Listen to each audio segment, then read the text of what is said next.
Jon is in Thailand for the next month. Sure. Because he's filming a reality show with Nate Diaz, who, Chael, by the way, was supposed to be me. They offered me that position. Oh, really? To be the coach opposite of Jon Jones. So he said something last night on Twitter. He was like, I know y'all not gonna believe me. He goes, but I have nothing against DC. Why would he? He the one that cheated, right? Like, he was the one that was doing the wrong stuff, not me. And I've done it at a time when him and I were at the height of our engagements, of our rivalry, of our fighting. When I called the Ovin St. Preux fight, I thought that I did him justice. I'm not gonna call Zach Candido or Craig Borsari and say, hey, Jon Jones said it's okay for me to call the fight, so you guys can put me on the call. But I'll be honest with you, it's kind of nice to hear the fighter acknowledge that even with our history, Daniel Cormier has once again reignited his feud with Jon Jones, accusing him of having a fake persona. Meanwhile, Jon Jones has called out Daniel Cormier. Sharing his thoughts on the rematch, he expressed strong determination to beat him, highlighting his advantage in speed. He noted that he had already defeated Daniel convincingly in their first fight, and leading up to the rematch, he would rewatch the old bout but remained confident that he can beat him at heavyweight. Jon versus Peak DC at heavyweight. Would it be different? Peak Bones versus Peak DC at heavyweight? Yeah. I believe I beat Daniel Cormier at heavyweight worse than I beat him at light heavyweight. I feel like my speed has transferred over in a way that his hasn't. I think I beat him up pretty worse at heavyweight. I kick harder. I know he punched harder as a heavyweight, but I kick a lot harder. I'll see what my kicks did to him on the first fight. At the same time, Daniel Cormier shared his thoughts on his rivalry with Jon Jones. He noted that things have calmed down between them, but emphasized that he sees no need to even sit down with Jones, stating that what he has built could be undone if he gets involved with him again. I just feel like Jones is really trying to bury the hatchet with you. Well, did you see what happened after the fight? He was like acting like, but I wasn't mad though. Like, everybody's acting like I was mad that he won. I was literally, so when he was finishing Cyril, his back was to me. Yeah. And my reaction was the same reaction as Rogan.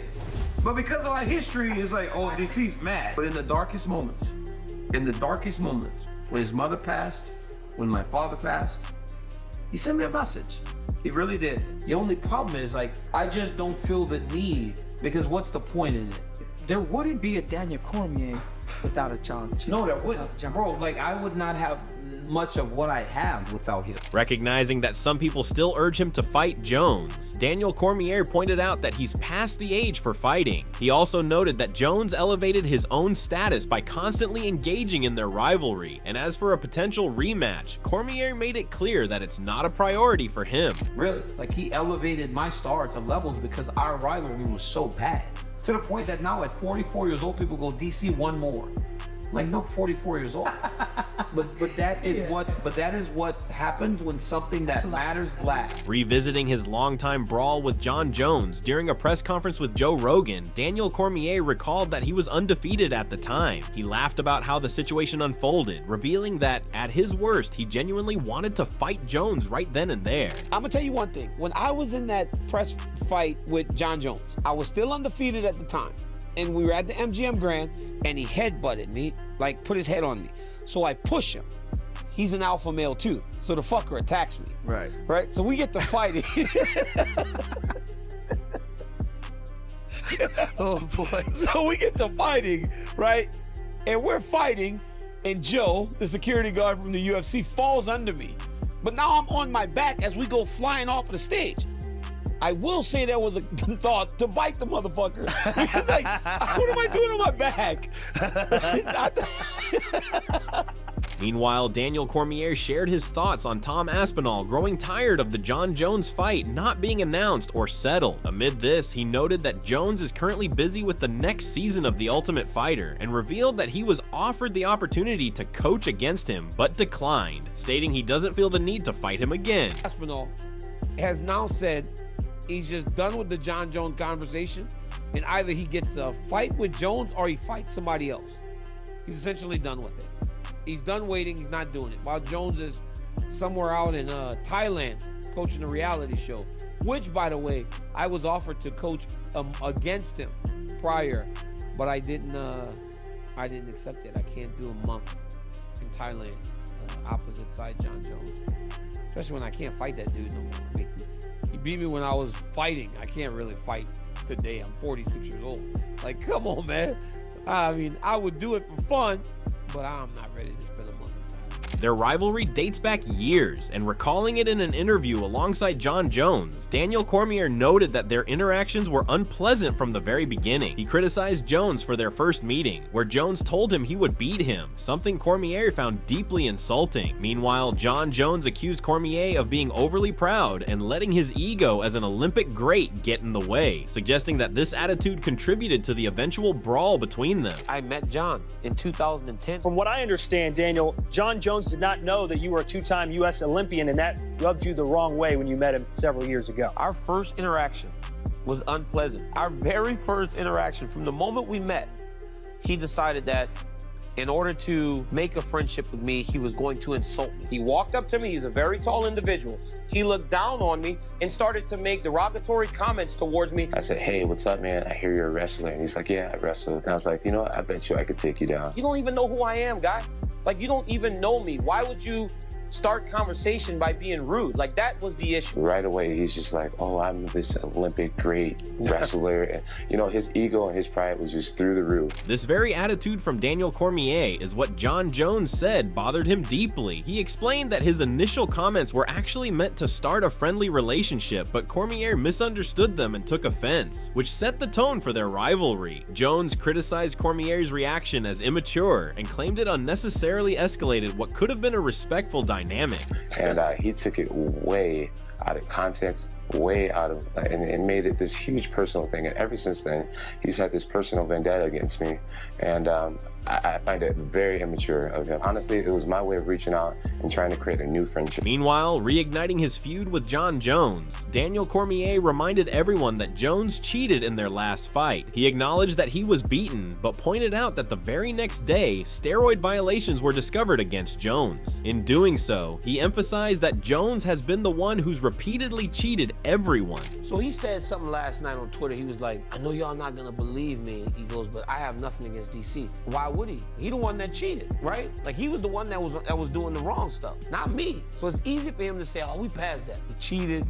That's 7 years ago. I'm 36 years old. Dude was like 24. Young man, tall, got all the physical gifts. He beats me. He gets suspended for the first day. Next time, steroid, failed. Next time, steroids, failed. It's like every time we fight and you get suspended, if we go through the interaction and you win the fight, that memory does not disappear, right? This was also discussed by Joe Rogan, who pointed out that Jon Jones has tested positive for steroids multiple times. One of Rogan's guests noted that during Jones's fight with Cormier, what seemed especially suspicious was that he appeared to have taken something to bypass the testing system. He added that explaining it goes beyond just steroids, suggesting Jones may have been involved with substances even more serious. When you look at his testosterone levels when he fought DC, they were so out of whack that it would not be explainable, in my opinion, by anything other than some sort of suppression of your system via the usage of something. He was like in the single digits for urinary testosterone, which otherwise should be like, it was like 60 plus or something. He was like 4. What could be another possible explanation for it? Of the super low test levels? I don't know, castration. Really? It's not bad? Yeah, it was pretty bad, dude. It's just like highly improbable. I don't think that he's at least tried to do some to get around the system. In an interview, Demetrius Johnson and Ariel Helwani discussed how a fighter of Jon Jones's caliber ended up using drugs reportedly bought from a gas station. They called the situation ridiculous and pointed out that actions like these make Jones look foolish despite his elite talent. It's a hard thing to navigate when it comes to supplements and people taking tainted supplement. All the athletes, Jon Jones, pills, you know, he's got a big, as he claims, he's got to get it up, so he goes to the gas station to get pills. You know, Sugar Sean O'Malley, he's had Austrian. Now you have Ryan Garcia. I just have a hard time believing that it just pops up out of nowhere, right? Like, you're going to a gas station. you're the best fighter in the world, and you're just popping something in. Really? I love the fact that it was a gas station. Like, never buy no weed from the gas station, bro. Meanwhile, Daniel Cormier, who has been deeply hurt knowing that Jones was on steroids, said he believes he fought Jones fairly in in their first bout. He also pointed out that Jones on multiple occasions has admitted to Cormier's skill and dominance. Reflecting on their rivalry, Cormier noted that throughout his career, he has handled himself with integrity when it came to dealing with Jones. Just for the record, I don't really need permission to call someone's fight. I'm not gonna call Zach Candido or Craig Borsari and say, hey, Jon Jones said it's okay for me to call the fight, so you guys can put me on the call. But I'll be honest with you, it's kind of nice to hear the fighter acknowledge that even with our history, he believes that I could do him justice and do the job fairly. Because I've done it before. And I've done it at a time when him and I were at the height of our engagements, of our rivalry, of our fighting. When I called the Ovin St. Preux fight, I thought that I did him justice. At the end of the fight, he flipped me off when he left the octagon, obviously. Like I said, we're very deep into our rivalry, but it feels nice for him to acknowledge, I think this guy could do me justice, even with everything. But I don't know why, considering I felt like I did him justice in the first fight. At the same time, it's worth noting that Jon Jones has never shown much remorse for his history of steroid accusations and controversies in combat sports. In an interview, he admitted that while he has made many enemies in the fight game, he has no intention of changing and will continue doing things his way. He also expressed a desire to bury the hatchet with Cormier, but acknowledged that Cormier continues to dislike him. Since he may be calling your last fight, do you ever want to bury the hatchet with DC? Yeah, I'd love to bury the hatchet with DC. You know, literally every time I see him, I try to give him a smile, I try to give him a handshake, and I don't think I just recently found out he doesn't like that very much. So I think I'll just give him a little friendly wave from a distance from now on.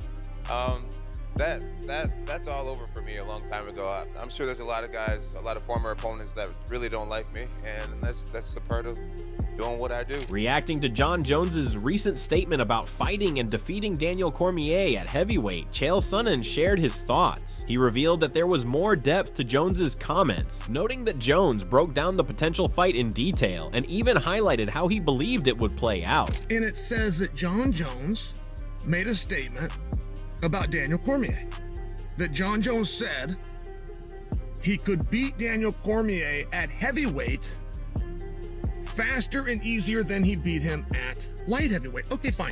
You'd think so what? But it wasn't like that. There was more quotes. Jon began going into detail. Jon began to give a good assessment of what that fight would look like. He said that Daniel punched is better at heavyweight than he punches at 205. But Jon talked about himself and said, I will kick better as a heavyweight than I did as a light heavyweight. And then Jon reminded everybody that he stopped a fight against Daniel with a head kick. I mean, I'm just sharing for you, like, this wasn't your typical trash talk.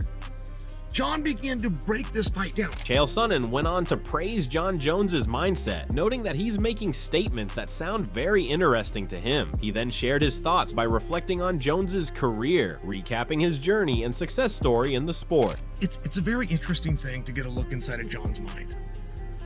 I mean, an artist, right? There's a fine line in genius and insanity. And I do often wonder what it is that makes Jon Jones tick. I have never had the level of success that he's had. I mean, don't forget, this is a guy that was so good, he gave a world championship back. He gave a world championship back, took 3 years off, lifting weights, drinking protein powder, and came back to try to win a world championship. He tried to win the very thing that he gave away 3 years earlier. I mean, this is a very once-in-a-lifetime success story. Chael Sonnen expressed disbelief that Jon Jones is still holding on to the long-running narrative that he can't beat Daniel Cormier. He also stated that if the fight ever happens, it would be massive. Sonnen shared strong thoughts on a potential Jon Jones versus Tom Aspinall matchup as well, saying that the current information surrounding that fight isn't entirely accurate and that a bout between them could still be possible. We're supposed to believe that the Jon Jones that won't let a mythical argument go on that he couldn't beat Daniel Cormier. We're supposed to believe that he is going to stand down to a 20-something Brit wearing an interim belt. I find that very hard to believe. I feel that the information that we think that we have as it pertains to Jon Jones and Aspinall is wrong. The UFC has a massive play that they can make, which is to take the undisputed belt off of Jon Jones. Or if Aspinall was holding things up, they could take the interim belt off of Tom. Chael Sonnen stated that if a fight between Daniel Cormier and Jon Jones were to happen, it would be amazing to witness. He also noted that Jones's past fights, along with the myths and stories surrounding them, still carry weight, as it seems Jones has not been able to move on from his long-standing rivalry with Cormier. And I'm supposed to believe in the same day that Jon Jones, that's picking a mythical fight with Daniel Cormier at a weight class that they never competed at, is gonna let it slide that another guy is holding the belt, the one that Jon feels that he earned. Those stories don't go together. Addressing the statement made by Jon Jones, Daniel Cormier shared his thoughts. He pointed out that Jones is currently in Thailand filming a reality show with Nate Diaz and claimed that both of them lack a true understanding of the UFC. Cormier also revealed that he was offered a spot on the show but declined, saying he had no interest in being part of a program built on coaches with limited involvement and lack of detail. I will tell you this though, right now, Jon is in Thailand for the next month. Sure. Because he's filming a reality show with Nate Diaz, who, Chael, by the way, was supposed to be me. They offered me that position. Oh, really? To be the coach opposite of Jon Jones in Thailand. Ooh. But I can't spend a month in Thailand with Jon Jones. Yeah. Or spend a month in Thailand, just in Thailand for a month. Why would I want to do that? You opposite Jon, that's good TV though. And Nate will do a great job. Of course. But yeah, him and Nate were over there talking about how Islam is a great young fighter and he's got a lot to accomplish. Like, how ridiculous is that? Oh, he's got a long way to go. All right. He doesn't have a long way to go. Daniel Cormier went on to criticize Jon Jones's recent statement, noting that this is one of the reasons he has no interest in joining him in Thailand. He pointed out that if they were ever to meet again, the consequences could end up being the same as before, hinting at the tension and conflict that once defined their rivalry. So another reason I can't go to Thailand and spend a month with Jon Jones is because we still say stuff like this about each other. Jon Jones said, I believe I beat Daniel Cormier at heavyweight worse than I beat him at light heavyweight. You cheated. I feel like my speed has transferred over in a way that his hasn't. I think I beat him up pretty worse. Oh my God, is that a sentence? Worse? I beat him up pretty worse. Is that really a sentence? I beat him up pretty worse. They miswrote that because, okay, maybe that was Jon saying that. I beat him up pretty much. I beat him up pretty worse at heavyweight. I kick harder. I know he punched harder as a heavyweight, but I kick a lot harder. You all see what my kicks did to him in the second fight. So yes. Daniel Cormier pointed out that he doesn't really care about Jon Jones's statements, emphasizing that he has moved past the age of fighting. He also expressed his belief that Jones would beat him in a second fight. Reflecting on their past brawls, Cormier stressed that Jones couldn't handle his punches and ended up running in the opposite direction. Okay, that's Jon. First off, I don't Shots fired. But yeah, I'm 46 years old, bro. I don't fight no more, and I can't fight. He would kill me. He would literally beat the shit out of me. But anyhow, he would beat me up pretty worse. But there was a time when I was an active. Look at Schaller. Look at Schaller got bounced. Schaller got thrown through and people thought it was in it. There was a lot of hey guys, these were the wild west days of the UFC. We got a couple young people in here working for the UFC with us. They're sitting here, they're so fresh faced and young. They weren't here whenever this was. No, that's right. Our era of the UFC was the real deal. We were fighting on stage, we were fighting in the street. This was the real UFC. Yes, no, that could have been Dre in the middle of that. Where Schaller went down and Anik got blamed for it, that could have been Dre right here. He wouldn't have been able to handle that. He'd have ran in opposite direction. Daniel Cormier also stated that he finds it completely ridiculous that Jon Jones is now revisiting their rivalry, recalling that Jones once claimed he would never fight him at heavyweight while Cormier was still actively competing. He criticized Jones for backtracking on his past statements and reigniting the rivalry once again. He actually said it. He was like, I wouldn't fight Daniel at heavyweight. This was when I was actively fighting. Sure. And like, again, Jon and I's rivalry is dead. It's over. Like, I don't fight anymore. But, come on, man, what are we doing here, Jim? Some things don't die. I don't know if that rivalry's gonna die. But you like it that way. I respect it because Jon wasn't playing. Like when Jon actually gave the breakdown of Daniel hits harder, but I kick a little better. When he started actually giving analytics, that means he still fantasizes about you, partner. Hey. So when you say it's dead, nah, man, let it live on. Even if it's in his mind and guys' hearts like mine, let it live on. Let us have fun. Chill. He kicked hard though.